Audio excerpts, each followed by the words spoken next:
Here's what I'm going to share with you today. Here's the lesson you can learn. How do you show up on a stage, any stage, and make sure you have the biggest impact possible? Here's a few nuggets of how you can show up and be on a stage, and I would dare say any stage.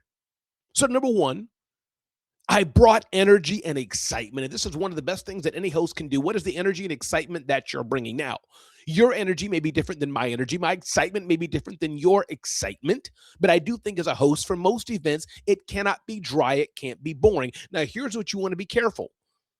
You can't be me. I can't be you. But I've seen too many hosts try, or they think they're funny, they're not, or they bring up this silly energy and think it has to be a joke. It's just weird. So make sure you practice and hone, watch your videos, listen to your clients, ask them for feedback as you bring the appropriate energy to an event. And you'll need to know how to measure that, how to measure it out like cooking good food. You don't want to be at a high all the time. You don't want to be bouncing people up and down too much. And you don't want to think you have good high energy and you're really monotonous and lame. It's an art form. It's an art form.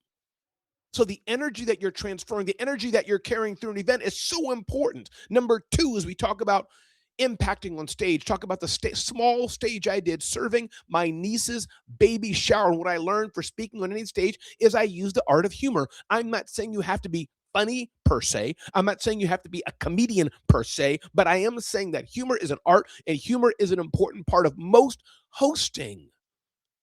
Most every event I've been to, and I've been to hundreds and hundreds of events, humor is a great part of it. Why? Because we like to laugh as humans. We want to smile. We want to feel good. So the art of the art of humor, number two, is a great thing to understand as you're thinking of how to serve your audience.